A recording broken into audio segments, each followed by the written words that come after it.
After years of blending in and keeping low in Omaha, Gene Takavik aka Saul Goodman is about to lam it. In the closing moments of this episode, he is outed for good by a terrified but determined Marion, who has discovered the truth about her overly helpful pal. All it took was a computer, Ask Jeeves, and a few keywords, con man and Albuquerque. We still don't know why Gene changed from a skittish, no-profile schmo into a risk-addled home invader. One assumed that there were clues to be gleaned from the conversation he had with Kim in the previous episode. But in this one, we hear that conversation and nothing about it says, "This guy needs a lot of cash, stat." It might be that swindlers need to swindle, that Jimmy/Saul isn't alive unless he is ripping someone off and skirting the law. Perhaps this isn't a story about a man who needs money. It's a story about a man who can't change. If so, it sets up a stark distinction between Jimmy/Saul and Kim.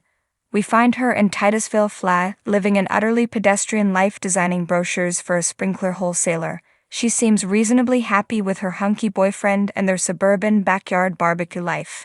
The justice-seeking lawyer in her has been quashed, and we get only the briefest peek at her former self when Kim flies to Albuquerque and visits the courthouse, where she looks enviously at a public defender. In a glance, she sees the life she has abandoned, the calling that drew her with such force that she hatched a very nasty scheme to frame Howard Hamlin as a drug addict in order to fund it. Kim has returned to New Mexico to right a wrong. She confesses everything in an affidavit, which she presents both to prosecutors and to Cheryl, Howard's widow. It's all there. Every petty twist in the plot that buried Howard, including his murder at the hands of Lalo Salamanca. This drastic act happens right after that call from Jimmy/Saul in the previous episode. "I'm still getting away with it," Jimmy/Saul says.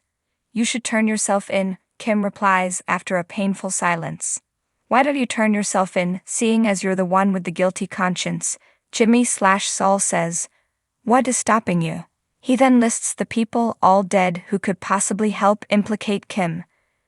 It's a reminder that she could tell the authorities the whole truth, and without any bodies and any witnesses, it might not matter. It's a point that Kim herself makes when Cheryl asks whether this conscience-cleansing affidavit comes with any authentic legal peril.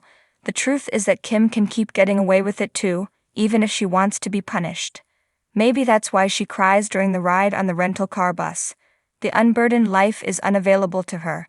It's a predicament worthy of Dostoevsky, and it's an especially gruesome fate, given that she was the one who conceived and pushed for the scheme against Howard.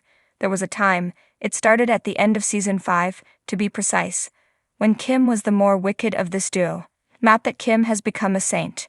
Note that she tells Cheryl one whopper, that Jimmy might be dead. To be lawyerly and specific about it, Kim says that there are no living witnesses to events described in the affidavit, other than her ex-husband, assuming he's still alive. She knows he's alive. She just spoke to him. Kim was always the better liar in this couple, and that is still true. But with her job and boyfriend in Florida, Kim was taking a stab at a dull and law-abiding life. At first, it seemed hard to fathom that she had managed to become an office worker whose life revolved around writing vivid descriptions of plastic tubing. It seems a long way from the valiant efforts she made on behalf of indigent clients. Remember, though, that the crusading incarnation of Kim was relatively new. She worked for years as an associate at a law firm, and then she burrowed deep into the intricacies of banking regulations as counsel to Mesa Verde, a local bank with regional dreams. She's done the office drudgery thing before. Whether she can keep her quotidian existence is a question that is no longer hers alone to answer.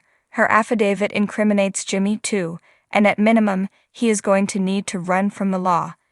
If he is caught, the show could end with an episode that pits Kim against Jimmy, back in Albuquerque, perhaps in a trial that garners national attention.